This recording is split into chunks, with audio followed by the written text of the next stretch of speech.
الحمد لله رب العالمين الصلاة والسلام على أشرف الأنبياء المرسلين خاتم النبيين سيدنا شفيعنا حبيبنا أبي القاسم محمد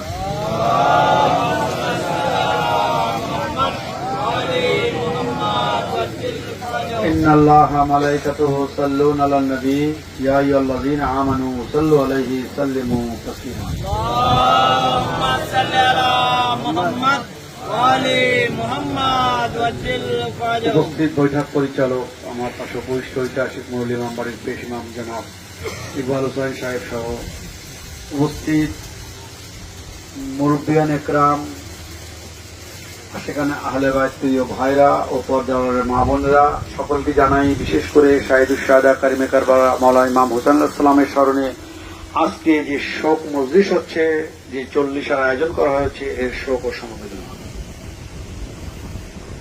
সকল প্রশংসা একমাত্র মহান আল্লাহ রাব্বুল আলামিন। সকল প্রশংসা আল্লাহ, যে আল্লাহকে কুল আলমের সকল মাখলুকের সামনে তার একত্ববাদ, তার ক্ষমতা, তার মর্যাদা, তার শক্তি, এই সব কিছু সম্পর্কে কে আমাদের সামনে এনেছেন? সেই আল্লাহর প্রতিনিধিগণ। তাই আমরা সবার প্রথমেই আল্লাহর শুকরিয়া আদায় করি, আল্লাহর প্রশংসা জ্ঞাপন করি। পাশাপাশি যারা আল্লাহর পক্ষ থেকে প্রতিনিধিত্ব করেছেন, আল্লাহ রাব্বুল আলামিন যাদেরকে প্রতিনিধি হিসাবে আমাদের সামনে পাঠিয়েছেন, সেই সকল নবী রাসূল সহ বিশেষ করে আমরা যে জামানায় বাস করি, আমরা যে রাসূলের উম্মত, আমরা যে নবীর উম্মত, পয়গম্বর ইসলাম হযরত মুহাম্মদ মুস্তাফা সাল্লাল্লাহু আলাইহি ওয়া সাল্লাম এবং তার নূর পাক খানদান, পাক পঞ্জাতন বারিমাম 14 মাসুম সালামের পাক বারগায়ে, পাক দরবারে আমাদের সকলের পক্ষ থেকে অনন্ত অফুরন্ত অসীম দুরূদ ও সাল্লাম বর্ষিত হোক। সালাত পাঠ করেন।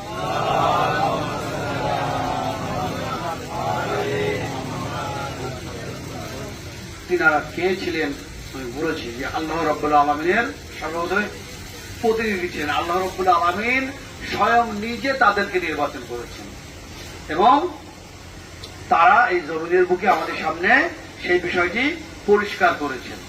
তারা কোন লোকের নির্বাচিত না, সাধারণ কোন জনগণের নির্বাচিত না।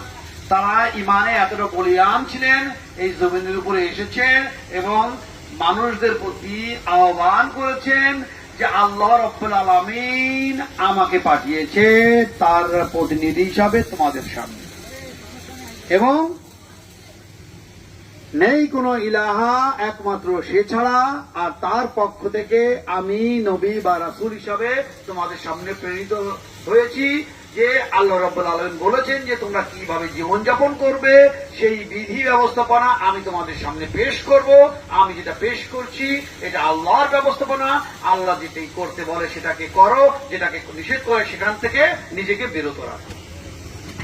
আর আমরা যে জামানায় বাস করি, আমরা যে নবীর উম্মত, সেই নবী, সেই পয়গম্বর হযরত মুহাম্মদ মুস্তাফা সাল্লাল্লাহু আলাইহি সাল্লাম সম্পর্কে আমরা কোরআনে পেয়েছি যে আমাদের মাথার উপরে, আমাদের উপরে যে রাসূলকে পেশ করা হয়েছে, তিনি শুধু আমাদের নয়, বরং বলছে যে কুল আলমের জগৎ সমূহের জন্য তিনি রাহমাতুল লিল আলামিন।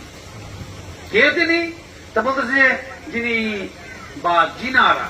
এখন যিনি বা জিনারা বিষয়টা আমরা এখানে যারা উপস্থিত আছি আমরা বুঝতেই পারছি যে নবী শুধু একা আসেননি, বরং খতমে নবুয়তের পরে মহান আল্লাহ রাব্বুল আলামিন তার সেই ঐশী ব্যবস্থাপনায়, ঐশী আহ্বানেই নবুয়তের সাথে ইমামতের সংযোগ স্থাপনের মধ্য দিয়ে পয়গম্বর ইসলাম সাল্লাল্লাহু আলাইহি সাল্লামের সেই পাক জবানে যে কথাটি বিগত বক্তা আমার বন্ধু আপনাদের সামনে বলে গিয়েছেন, সম্মানিত আমাদের ঐতিহাসিক মুরলী ইমাম বাড়ির কমিটির সভাপতি সাহেব আমার সময়কে একটু উনি মানে সহজ করে দিয়েছেন যে এমন অনেক কথাই উনি বলেছেন যে যে কথাগুলো আর একবার রিপিট করার প্রয়োজন নেই। যে কারা, অর্থাৎ সেই যে ইমামত, যে ইমামতের আশ্রয়ে পয়গম্বর সাল্লাল্লাহু আলাইহি ওয়াসাল্লাম কিয়ামতের আগ পর্যন্ত তার উম্মতদেরকে এই ছায়ায় রেখে গিয়েছেন। আর তাদের সম্পর্কে কি বলছেন? বলছে আল্লাহ রব্বুল আলমিনের গুপ্ত জ্ঞানের রহস্য ভান্ডার। তারা মহান আল্লাহ রব্বুল আলমিনের কি গুপ্ত জ্ঞানের রহস্য ভান্ডার। তারা আল্লাহর পক্ষ থেকে কি আমাদের জন্য হুজ্জাত, আমাদের জন্য নিদর্শন, আমাদের অভিভাবক, আমাদের মালিক, আমাদের মাওলা, যার বা যাদের কথাবার্তা আমাদেরকে শুনতে হবে, যাদের দিক নির্দেশনা বা আদেশ নিষেধ যা সেখান থেকে যা যা আসে তা আমাদের পালন করতে হবে, তাদের প্রতি মহব্বত এবং মুওয়াদ্দাত আমাদের জন্য ওয়াজিব করেছেন, তাদের ভালোবাসাকে আমাদের জন্য ওয়াজিব করেছেন। তারা যদি কোনোটা করতে বলে সেটা আমাদের জন্য কি হয় সুন্নত হয়ে যাবে না ওয়াজিব হয়ে যাবে। যদি কোনো কিছু নিষেধ করে তবে হারাম হয়ে যাবে, যদি কোনো কিছু নিষেধ করে তবে কি হারাম হয়ে যাবে। তা আজকে আমরা এই বাতলায় এখানে যে বাসায় এসেছি, আপনারা জানেন যে করিম মোড়ল সাহেব, যিনি এই ইনকলাবে মেডিসিনের প্রতিষ্ঠাতা ওস্তাদজি মল্লিক আব্দুর রহম রহমতুল্লাহ, যার সম্পর্কে বিগত বক্তা আপনাদের সামনে বলেছেন যে ইনকলাবে মেডিসিনের প্রতিষ্ঠাতা তিনি ছিলেন। কিভাবে আমরা আসছি এই বিষয়টি আমি আমার আলোচনা, কারণ আগে আসলেই আমাদের মূল বিষয়ের দিকে যেতে হবে। আমরা নিজেরা, আমাদের সন্তানাদিরা, আমরা যেন আমাদের চেতনাগুলো, আমাদের চিন্তাগুলো বিক্ষিপ্ত ভাবে অবস্থান না করে আমাদের মস্তিষ্কের ভিতরে। আমাদের মস্তিষ্কের ভিতরে যদি বিক্ষিপ্ত ভাবে অবস্থান করে তাহলে আমাদেরকে, আমি বলছি আপনাদের উদ্দেশ্যে, এটাও চিন্তা করতে হবে 10 বছর আগে বাংলাদেশের ওয়াজ আর এখন থেকে আরো 10 বছরের পরে ওয়াজের অনেক পার্থক্য আপনারা দেখতে পাবেন। ইদানিং আপনারা দেখছেন, তা ইদানিং অবশ্যই আপনারা দেখছেন অনেক পরিবর্তন আসছে। বাতিল আস্তে আস্তে দুমড়ে মুচড়ে যাচ্ছে এবং সেখান থেকে হক তিল তিল করে আস্তে আস্তে ধীরে ধীরে সে আগেও পুনর্জীবিত ছিল, এখনো আছে, তবে সে তার অবস্থান থেকে ধীরে ধীরে এখন যেভাবে বিশেষ করে সেই শুরু থেকে খতমে নবুয়ত পর্যন্ত, বিশেষ করে খতমে নবুয়তের পরে আজকে যে ব্যবস্থাপনাকে কেন্দ্র করে যে উদ্দেশ্যে যে বিষয়কে স্মরণ করে আমরা এখানে উপস্থিত হয়েছি, সেই কারবালা অর্থাৎ 260 হিজরি পর্যন্ত বা 260 হিজরির পরের থেকে এই পর্যন্ত এই পৃথিবীর ব্যবস্থাপনাকে সর্বোচ্চ নিকৃষ্ট পর্যায়ের দিকে যে নেওয়া হয়েছিল, কিন্তু আল্লাহ রাব্বুল আলামিনের একটি ইশারা ছিল কোরআনের আয়াতে যে যত নিকৃষ্টই হোক না কেন তা সবচেয়ে বেশি উৎকৃষ্ট করে দেবেন এই নবুয়তি ধারার কি যিনি বাকি আছেন, যিনি অবশিষ্ট আছেন, সেই বাকিয়াতুল্লাহ, যিনি সকল মুমিন ও মুমিনদের জন্য আদর্শ স্বরূপ উত্তম আদর্শ, সেই ইমাম মাহদী আলাইহিস সালামের। কে ইমাম মাহদী আলাইহিস সালাম? এটা পরে আসছে, আমি একটু বিস্তর ব্যাখ্যা করব, কারণ আমার এখানে যারা উপস্থিত আছেন, যারা বেজিতলায় আমার আলোচনা শুনেছেন, যারা ফরিদপুরে আমার আলোচনা শুনেছেন, আর সেই ধারাবাহিকতায় আমি আজকের এই বিগত বক্তার সেই আলোচনার মধ্য দিয়ে, কারণ সে যা বলে গেছে সেটা তো আপনারা শুনেছেন, আমি সেদিকে যাব না। আমি একটু আমাদেরকে অবশ্যই ভিন্নভাবে চিন্তা করতে হবে। আর রেশমরাজ বা ওই কি বলে একটা গতানুগতিক একটা অবহেলার সাথে দিন পালনের কোনো সুযোগ নেই। যেভাবে আমরা আমাদের পরিবারের সন্তানাদি সামাজিক দায়িত্ব আমরা পালন করি, যারা দায়িত্বশীল অবশ্যই আপনারা এটা বুঝবেন, যদি পরিবারের একজন দায়িত্বশীল আপনি কর্তা, তাহলে আপনার পরিবারকে আপনি কিভাবে পরিচালনা করেন। কোন জায়গায় ভুল হয়ে গেলে সেই ভুলের খেসারত না আপনাকে দিতে হবে না আপনার স্ত্রীকে, এটা কতটুকু আপনার পরিবার এসে পড়বে, কতটুকু আপনার উপরে এসে পড়বে, কতটুকু আপনার স্ত্রীর উপর এসে পড়বে, কতটুকু সন্তানের উপর এসে পড়বে, কতটুকু আপনাদের ভবিষ্যৎ ব্যবস্থাপনার উপর, আপনার আমার ভবিষ্যৎ ব্যবস্থাপনার উপর পড়বে।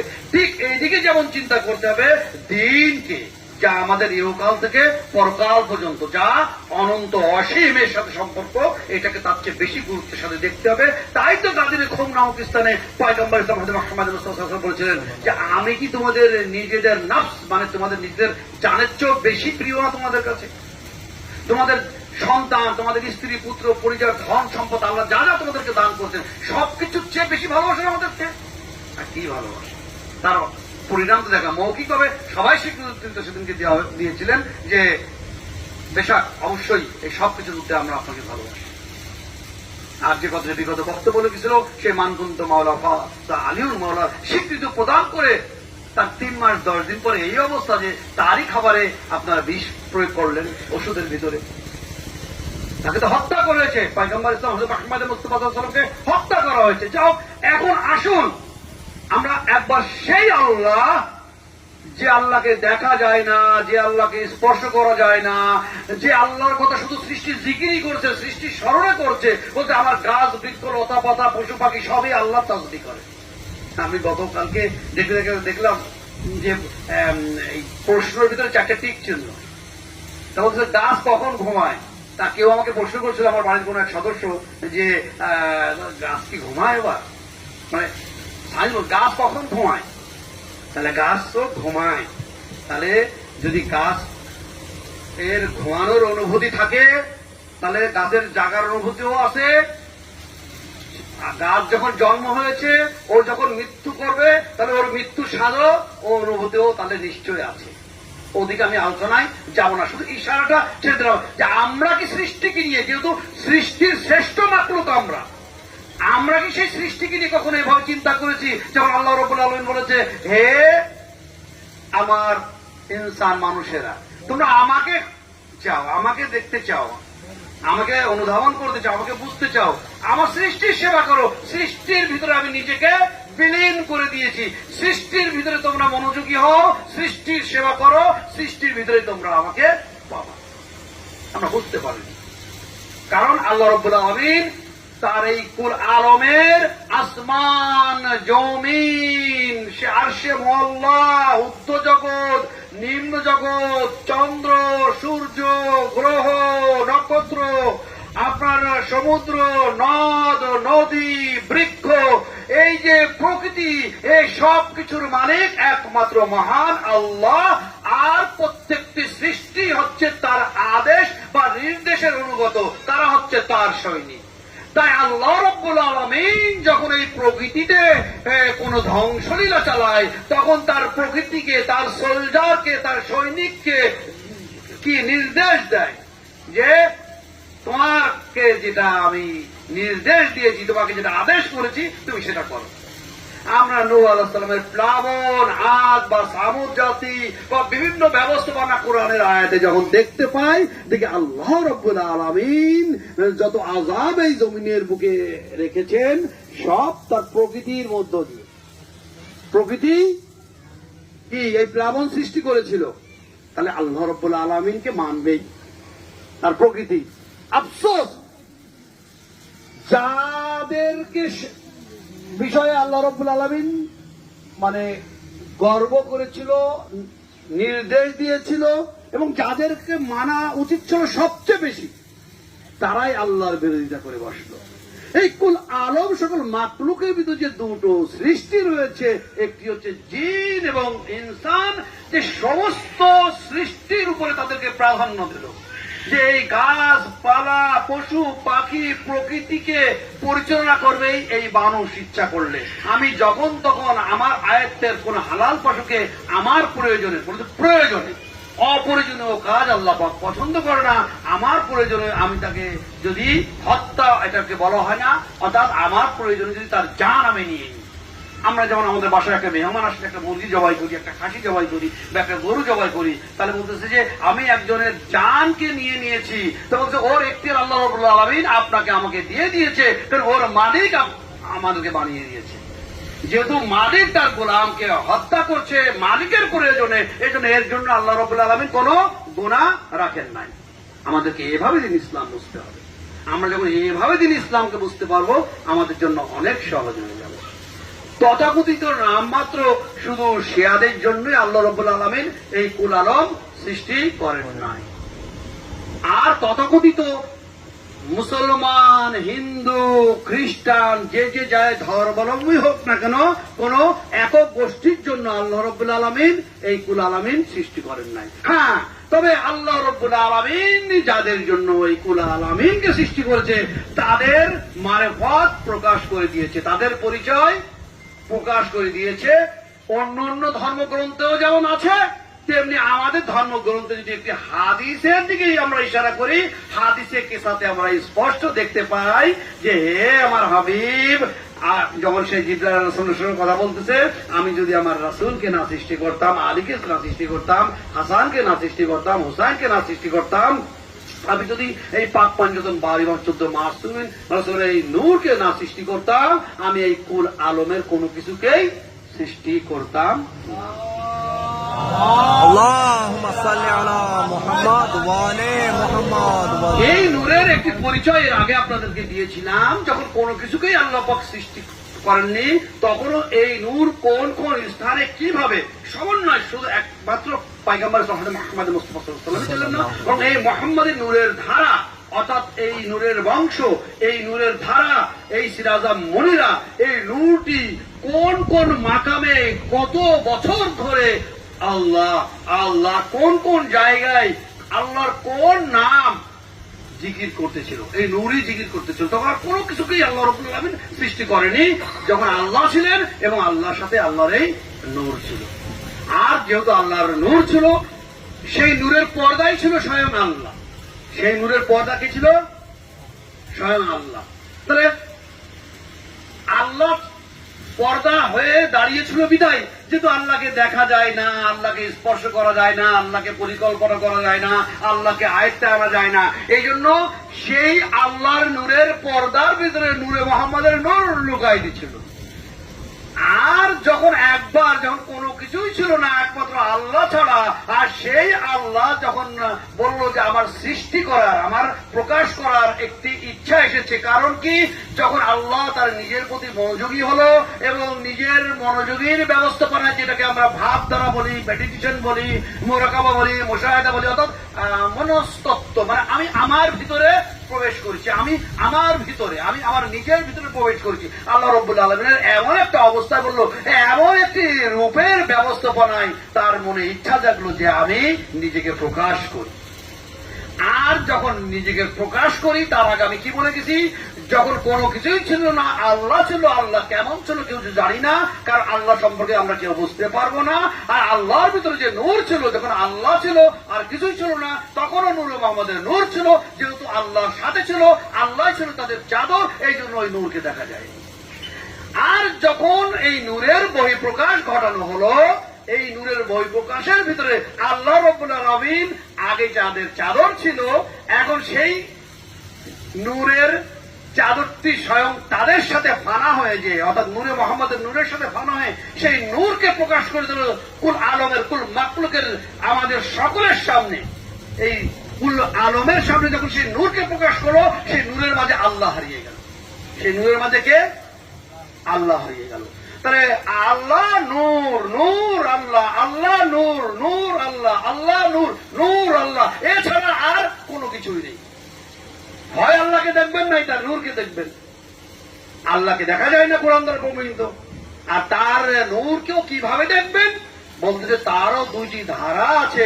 একটি ধারায় আমরা দেখেছি যে যখন 570 খ্রিস্টাব্দের পূর্বের ব্যবস্থাপনায় অতীতের ধর্মাবলম্বীদের আসমানি গ্রন্থে তো আমরা দেখেছি যে সেই নূরকে এই জমিনের বুকে দেখা গিয়েছে।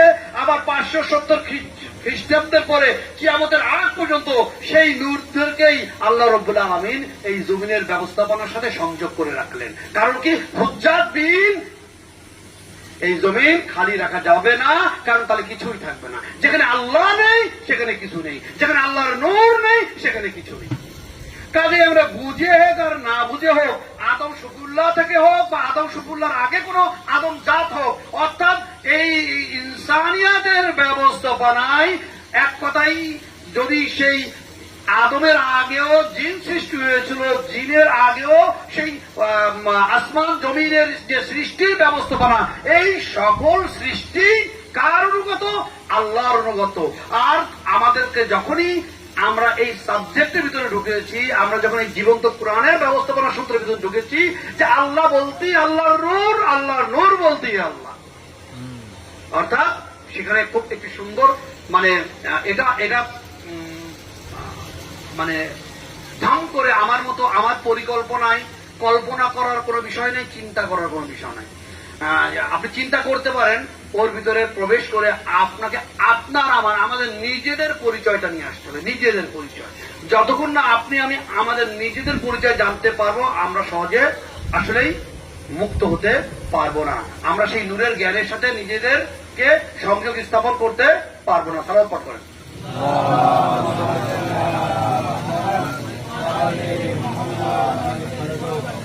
আর একবার সালাত পাঠ করেন। اللهم صل على محمد وآل محمد وجل فرجه আমি এদিকে এসে যে ওই লাইনটি আমি হারাই ফেলেছি। আমি আমার স্মরণে আসতেছি লাইনটা, যে লাইনটা নিয়ে আমি আগে যেতাম আপনাদের সামনে। যা হোক, আর একবার সালাত পাঠ করি আমরা। اللهم صل على محمد وآل محمد আমাদের আজকে বুঝতে হবে আমরা আল্লাহর জন্য, আমরা কি বলি, আমরা আল্লাহর জন্য। সত্যি যদি এই কথাটা মৌখিকভাবে যেটা বলি, যদি আমরা আল্লাহর জন্য হয়ে যায়, তাহলে তো আর কোনো চিন্তাই নেই। কারণ মওলা ইমাম হোসেন ইসলামের সেই পবিত্র পাক কালাম, তার পাক জবান থেকে যেতে এসেছে, যে আল্লাহকে পেল সে কি হারালো, যে আল্লাহকে পেল না সে কি পেল। আমরা যদি আল্লাহকে পেয়ে যাই, আর কোনো কিছু প্রয়োজন আছে? এখন এই আল্লাহকে পাবো কিভাবে? যদি কেউ ভগবান বলে, যদি কেউ ঈশ্বর বলে, যদি সেই মহাশক্তিমান স্রষ্টা বলে, তাহলে তাকে পাবো কি করে? এই পাওয়াটা নিজেদেরকে, যেমন আপনাকে আমাদেরকে পেতে হবে, আমাদের সন্তানাদিদেরকেও আমাদের মানে তত্ত্বাবধানে আল্লাহ রাব্বুল আলামিন যাদেরকে রেখেছেন, যাদের উপর আমাদের দায়িত্ব কর্তব্য রয়েছে, এইভাবে বিচার বিশ্লেষণের মধ্য দিয়েও তাদের কাছেও বিষয়টা পৌঁছাতে হবে। আমার সন্তান তখনই মানুষ হবে যখন আমি নিজেও আল্লাহর নৈকট্য অর্জনের সচেতন হব, এবং আমি দেখব যে আমাদের সন্তানরাও আল্লাহর নৈকট্য অর্জনের দিক থেকে সচেতন আছে। কারণ এটা ব্যাখ্যা করলে অনেক, কিন্তু না, মানে অল্প কথা, যে আমরা নিজেও সচেতন আছি কিসের জন্য? আল্লাহর নৈকট্য অর্জনের জন্য। আমাদের সন্তানদেরকেও আল্লাহর নৈকট্য অর্জনের জন্য তারাও সচেতন আছে। অর্থাৎ এই সচেতনতা যত বড় বড় ডিগ্রি লাভ করুক না কোনো বিশ্বে, আমরা দেখেছি যে শুধু ডিগ্রি লাভ না, এই ডিগ্রি লাভের উপরও যদি কোনো স্পিরিচুয়াল, যেটা বলে একটা অন্য শক্তি, মানে একটা বিভিন্ন গ্রহ নক্ষত্র বা বিভিন্ন ব্যবস্থাপনার একটা শক্তি থাকে, অন্য শক্তি অর্জন করার মধ্য দিয়েও মানে সে এমনটা প্রভাব বিস্তার করে, সেটা এলাকায় হোক, সেটা সমাজে হোক, সেটা রাষ্ট্রে হোক, সেটা বিশ্বে হোক। অর্থাৎ তারই ধারাবাহিকতা উদাহরণ নমরুদ, ফেরাউন, সাদ্দাত আমরা দেখেছি, যারা নিজেদেরকে খোদা বলে দাবি করেছিল।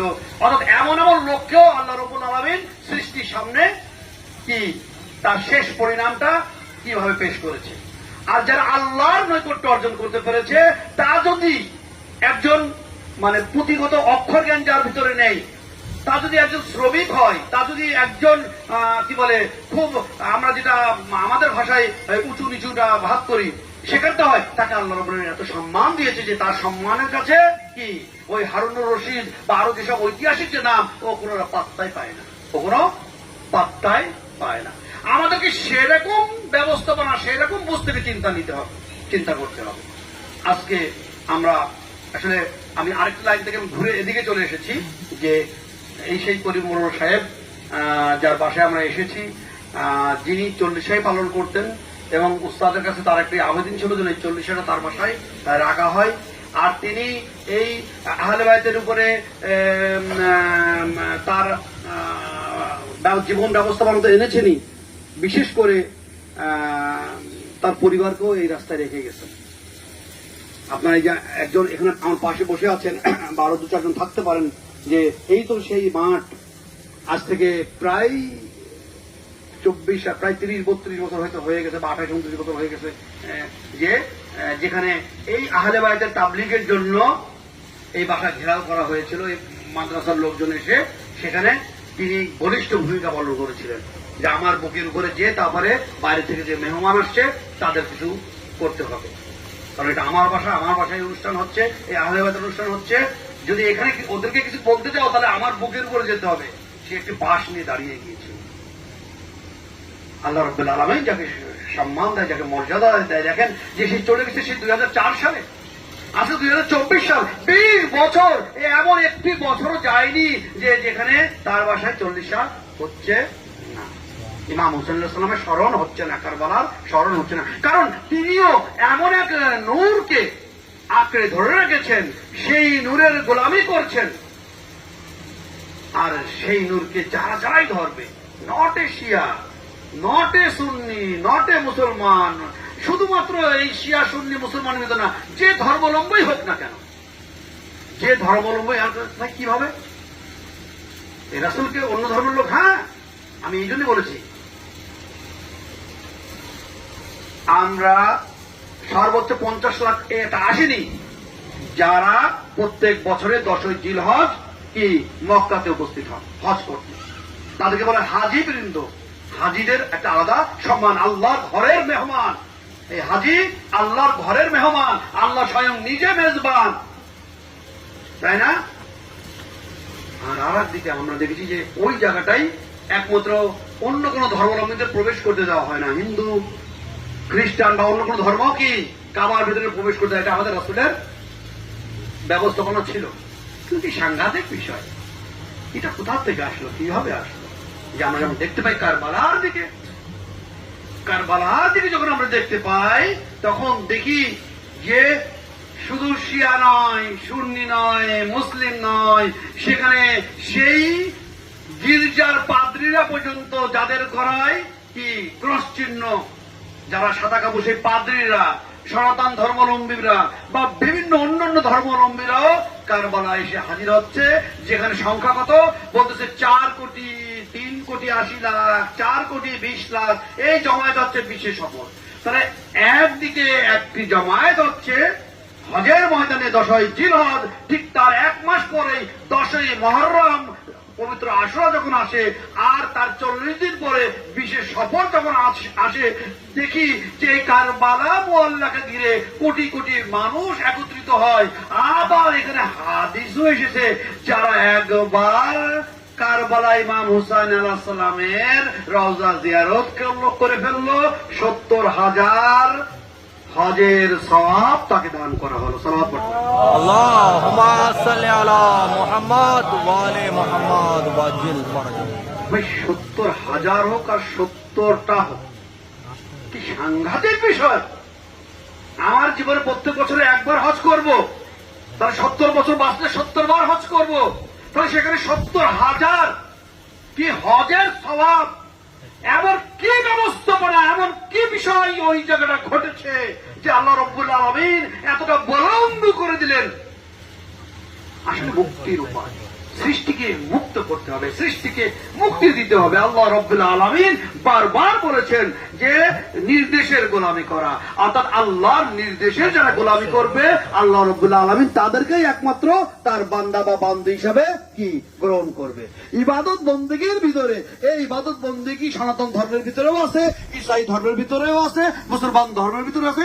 যত ধর্মাবলম্বী, যত গোত্র, যত সম্প্রদায় সারা বিশ্বে বাস করে, সবাই ধর্ম পালন করেন। নাস্তিকবাদীর লোক সংখ্যা খুবই নগণ্য, খুবই কম, এরা খুবই সংখ্যালঘু। কিন্তু এই ধর্ম চর্চা, ধর্ম পালন করেও সবচেয়ে বেশি অধর্ম গুলো ইস্টাবলিশমেন্ট হয়ে গেছে আজকে কুল আলমের জমিনের উপরে। আজকে এই বিশ্বের জমিনের উপরে সকল ধার্মিক লোক সবচেয়ে বেশি বেশি ধর্ম পালন করে। কি আমরা কি বুঝতে পেরেছি? আমরা কি একবারও চিন্তা করেছি যে কোন জায়গা থেকে আমাদেরকে চিন্তা করতে হবে, কোন জায়গা থেকে আমরা যারা শিয়া ওই আহলে বাইত থেকে নিতে হবে। আহলে বাইত সম্পর্কে আমরা যারা বলছি, আমরাই কতটুকু জানি, তাদেরকে কিভাবে চিনেছি, তার মারেফত কতটুকু অর্জন করেছি, তারা কি আহ্বান রেখেছেন। যদি আমরা বুঝতে যাই, বলে আদম আলাইহিস সালাম রাসূল এসেছে, সবাই পয়গম্বর হযরত মুহাম্মদ মুস্তাফা সাল্লাল্লাহু আলাইহি সাল্লামের পয়গাম নিয়ে এসেছে।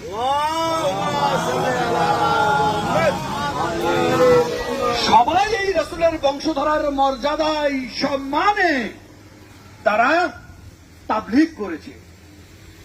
আসছে আসছে আসছে ঈসা আলাইহিস সালামকে আজকে ঈসাইরা মসিহ বলে, তিনি মসিহ না, নিজে বলছে আপনি সেই মসিহ না, আমি সেই মসিহ না, আসবে আসবে আসবে। অথচ কত বড় সুযোগ, আমি শুকরিয়া আদায় করি, আমি অধিকাংশ অনুষ্ঠানে এটা বলি, আমার আসলেই কি যে আমরা এত বড় সৌভাগ্য পান যে খোদ আমাদেরকে আল্লাহ রাব্বুল আলামিন যে পতাকার তলে দিয়েছে, আমাদেরকে তো একটু সামান্য খোঁজার বিষয়। যারা অন্যান্য মাযহাব বা অন্যান্য এমন একটা ব্যবস্থাপনার সাথে আছে তাদের জন্য একটু দুষ্কর, কিন্তু আমাদের কাছে দিয়েছে, কিন্তু বাড়ির মানুষ ট্রেন বেশি ফেল করে। এটা আমাদের জন্য যেমন একটি পজিটিভ দিক, সুখের দিক, শান্তির দিক, তেমনি আবার ভয়ের দিকও রয়েছে। বাড়ির পাশে মানুষ ট্রেন বেশি ফেল করে।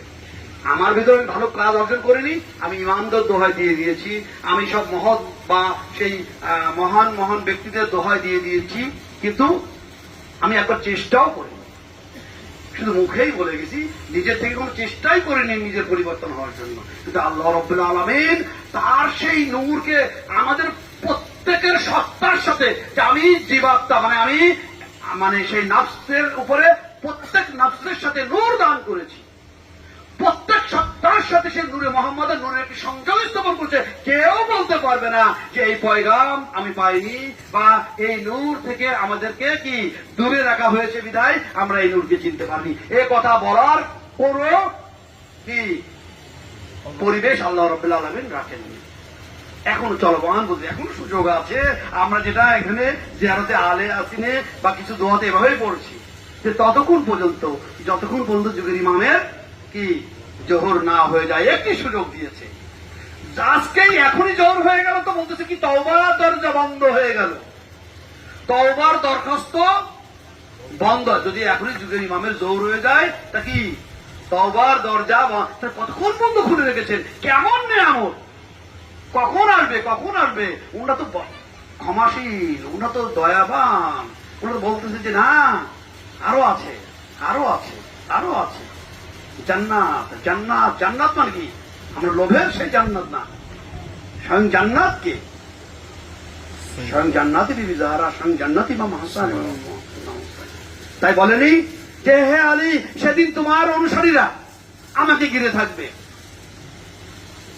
এবং তারা সবাই তাদের মুখ কি নূরের উজ্জ্বল লক্ষের মতো জল জল করবে তাদের মুখ। আমার নূরকে ঘিরে সেদিন তোমার অনুসারীরা আমাকে ঘিরে থাকবে। এগুলোকে আমাদের বুঝতে হবে। তার কোন মেসেজটি আমরা আসলে পেতে চাই, বা কোন মেসেজটি আমাদের জন্য গুরুত্ব? সবচেয়ে গুরুত্ব মেসেজ হচ্ছে আজকের এই শেষ জামানায় আমাদের যুগের ইমামের মারিফত বলি, যুগের ইমামের বংশধর, তাই 12 ইমামের নাম সবাই বলে দেবে, বললাম তার বংশধর বলে দিল। তাহলে আসলে এইটা, এই এতটুকু মারিফত অর্জন করার মধ্যে আমাদের লাভটা কি হলো? যখন আমাদের সম্পদ বাড়ে, কি আরো সম্পদ বাড়ায় না? তাহলে যদি সম্মান বাড়ে তাহলে আরো সম্মান বাড়ানোর চেষ্টা করে না?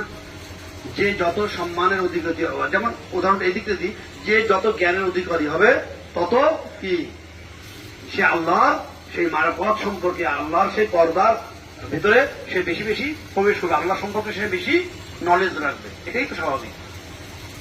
তাহলে সেই জায়গা থেকে আমরা কেন আমরা নিজেদেরকে মাহরুম করব? আমরা কি বুঝতে পেরেছি যে আজকের বিশ্বে বিশ্ব নেতারা, আজকের বিশ্বের যে সমাজ ব্যবস্থাপনা, যে রাষ্ট্র ব্যবস্থাপনা, আপনারা আজকাল বিশেষ করে বাংলাদেশের এই অধিশতর একটা ঘটনাকে কেন্দ্র করে অনেক আমরা নিজেরা চার দোকানে বসা বাড়িতে বা 2-4-5 জন এক জায়গায় অনেক আলাপ আলোচনা করি, কিন্তু ছোট্ট একটি গল্পের মধ্য দিয়ে আজকে বলি যে দেখেন, আমরা যে যাই চিন্তা করি না কেন, যে যাই বলি না কেন, আমরা এইটাকে বুঝে যেন আমরা আমাদের সামনের জীবনকে, আমাদের জীবন ব্যবস্থাপনা, আমাদের চিন্তাধারাকে যেন পরিচালনা করতে পারি। কোরআনের আয়াতে বলছেন যে মানুষ বড়ই অকৃতজ্ঞ, অধিকাংশ মানুষ ক্ষতিগ্রস্তের মধ্যে হবে, অধিকাংশ মানুষ জাহান্নামের খড়ি হবে। আমার আপনার কথা না, আল্লাহ স্পষ্ট আগে কোরআনে বলে দিয়েছে। আল্লাহ কখনো মিথ্যা বিষয়টা জানেন না, আল্লাহ মিথ্যা মানে কি বলতে পারেন না তা না, কিন্তু এই সম্পর্কে মানে মিথ্যা আল্লাহর কাছে কোনো ঠাঁই পায় না। কাজেই মিথ্যার সাথে তুলনা মানে আপনি আমি এই চিন্তাটা করা মানে আপনার আমার চিন্তার সাথে গায়রুল্লাহ সম্পর্ক আছে। আল্লাহ যখন বলেছে তাহলে এটা মাস্ট বি হবে। রাসূল কিছু ভবিষ্যৎবাণী করে গেছেন, আমরা অনেক আলেমে দিন বা আরেফে দিন বা মহান আমরা তাদের মজলিস মাহফিলে বলি।